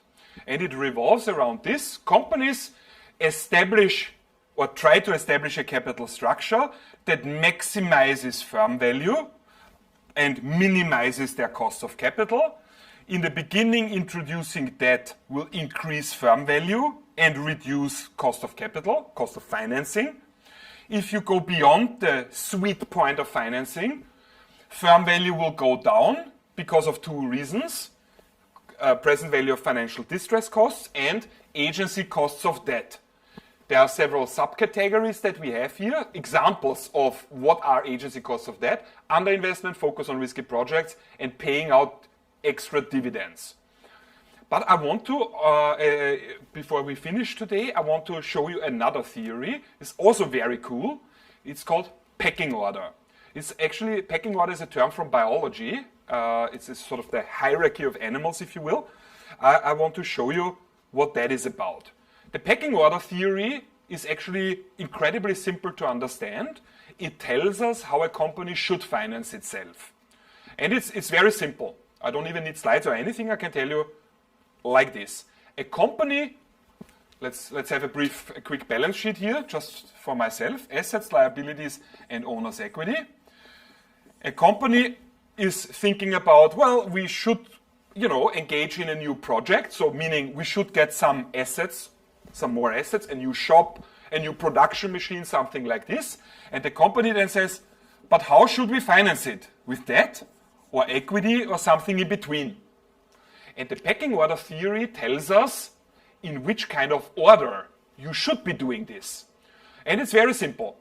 Pecking order theory tells us this. Step 1, if you are a manager of a company and you want to finance an asset that you don't have yet, you want to purchase something, step 1, you should try to finance it using internal funds. So basically, pay for it out of your retained earnings. So use your profits from the past to finance this. Why would we say this? Well, it's very easy. If I use money I already have, I don't need to convince anybody else to give me money. I don't need to ask the shareholders for approval. I don't need to tell a bank about my awesome project. Please give me a bank loan so I can finance it. We have the money in the retained earnings. So the easiest would be to use internal funds simply because you don't have to explain yourself that much. Step 1, use internal financing. Step 2, and I'm aware this could cause now your parents complaining to me, use debt financing. I don't know how you grew up. I grew up with my dad telling me, and still telling me to be honest, always save your money, don't get a bank loan, pay it from your own money. This is not correct in corporate finance, I have to say, sorry. Debt financing should be preferred. So step 2, use debt financing. I will explain in a second why. And if you have no internal funds, and if you cannot get debt financing, as a last resort, use equity. Let's talk about this very briefly. I already explained why you should use internal funds first, but why should you use debt financing before equity financing? First of all, you have to see the big picture. The big picture is this. I am the manager of the company, and I have information that nobody else has because I'm running the company. I'm a company insider. Imagine you're just observing my behavior. Imagine you see me ask for a huge bank loan for our firm to finance some new project. Very likely you would say, wait a second, what's going on in this firm? This guy, me, has information that you don't have. So you would say, he just got a huge bank loan. A bank loan that is very big causes also very big interest expenses, right? So you then would conclude, he suggests to engage in a new project. He finances this with a huge bank loan, which will result in very big interest payments, interest expenses. So clearly he's very, very confident that the project will be really good. So he relies on the fact that the project will go very well and that the firm will be able to pay the interest expenses back. So far, so clear? Imagine you see me try to finance the project not with debt, but with equity. You know, if I finance a project with equity and the project does not go well and our company overall might make a loss, how much do I have to pay to the shareholders? If a company makes a loss? Exactly, Leonie. Nothing. So basically, financing something with equity is a negative signal to the market that your project might not be as good as you have thought. All right? So using debt is a powerful, strong, positive signal that the management is very convinced in the quality of the project.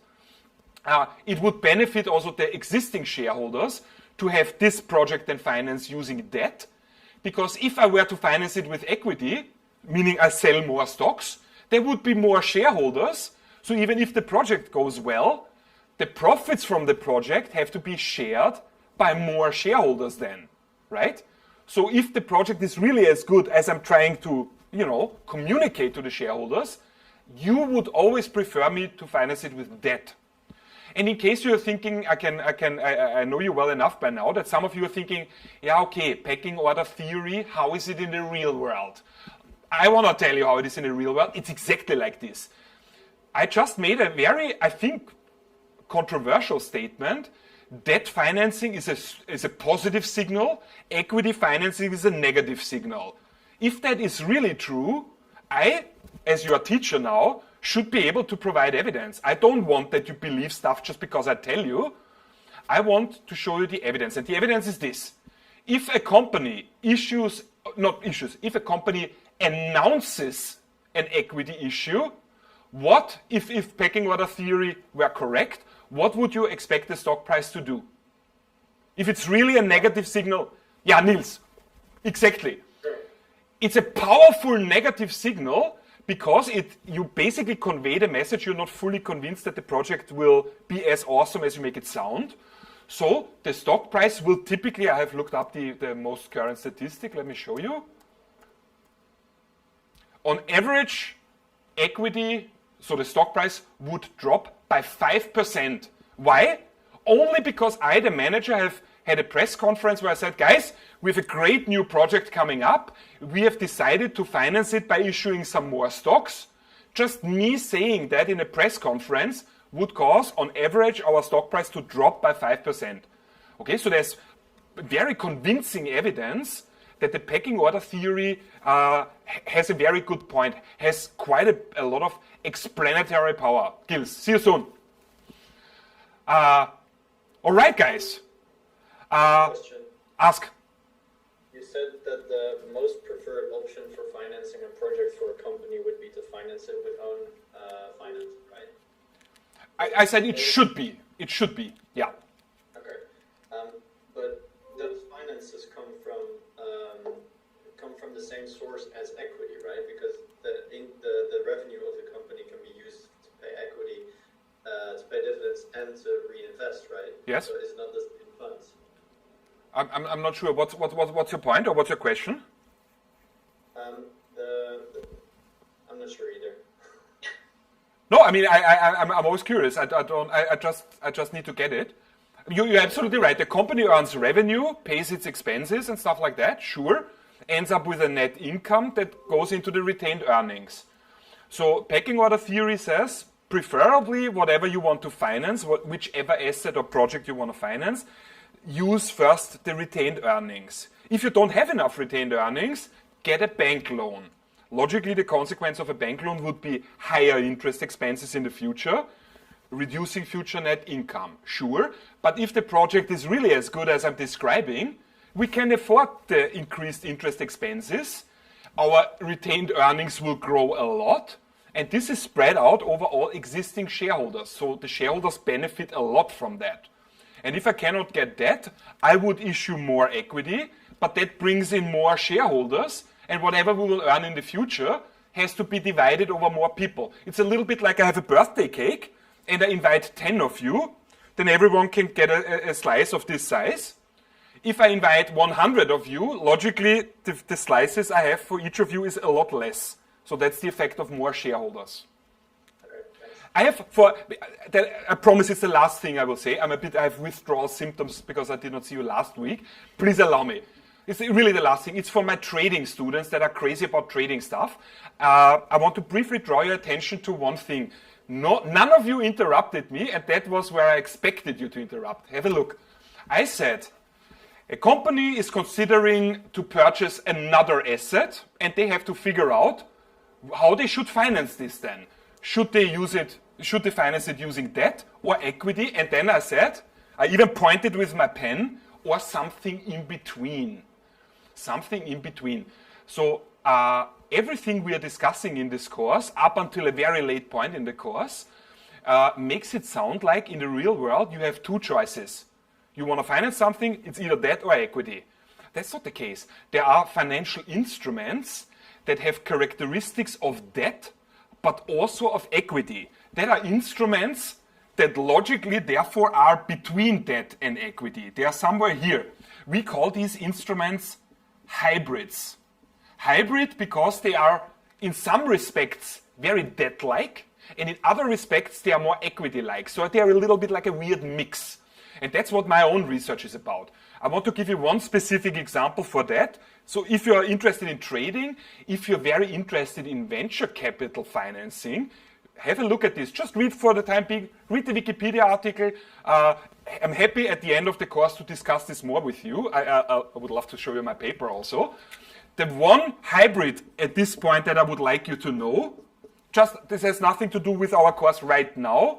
This is really for interested people. Look up the term convertible bonds.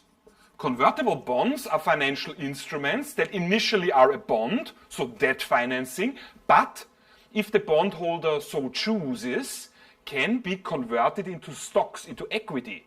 So they are somewhere in between, and these instruments have kind of interesting properties. They are heavily used in venture capital financing. Just read the Wikipedia article, think a little bit about it for no other reason than that at the end of the course, when we hopefully have time to discuss the stuff that you guys like to talk about, we can do a deep dive into convertible bonds, and I happily share everything I've learned myself about convertibles. Guys, shall we stop for the day?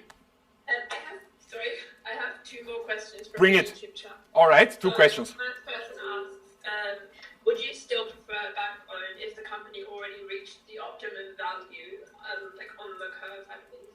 Would Yeah. you still go for a bank loan? To finance a new project?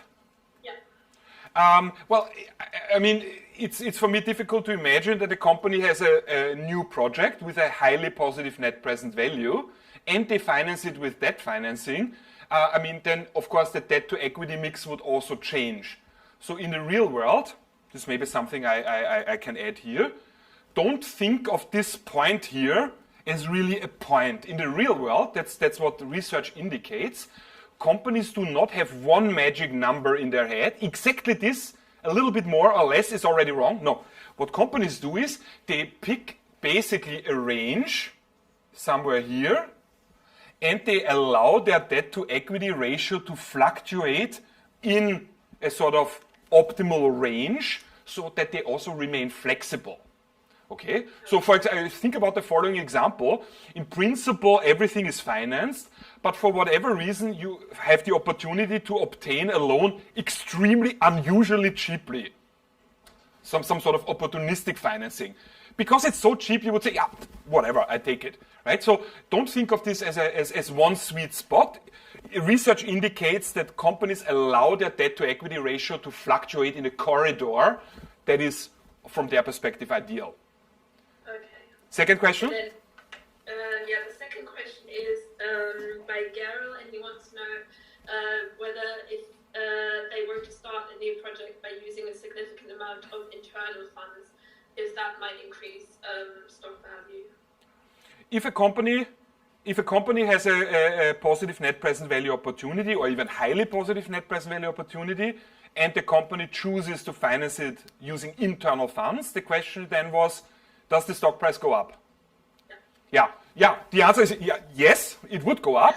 It would go up based on the positive net present value opportunity already, right? Think about what firm value is. Long net present value calculation, future cash flows, discounted back to now, and summed up. If I declare in a press conference we have a great positive net present value opportunity, this would immediately be priced into the stock price by investors in their minds adjusting the future cash flows that the firm will earn more, resulting in a higher net present value than of the whole firm. And the stock price, mathematically, would be the total firm value divided by number of shares outstanding. So if the future cash flows are higher, it would then result in a higher firm value divided by the same number of shares, would cause an increase in the stock price. Let's stop here, guys, for the day. This was a lot of stuff. I really missed teaching. Sorry, maybe it was a bit fast and I was too excited. I will get back to normal soon-ish.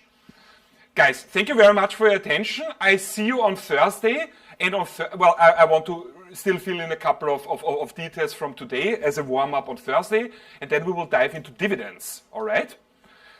Guys, have a great day. Stay healthy. Please don't forget, I'm collecting ideas for continuing with YouTube videos on our channel about finance stuff that goes a little bit beyond maybe what we discuss. If you have ideas, whatever it is in that direction, post it as a comment so I can easily see, all right? Have a great day. See you in 2 days. See you guys. Thank you. See you.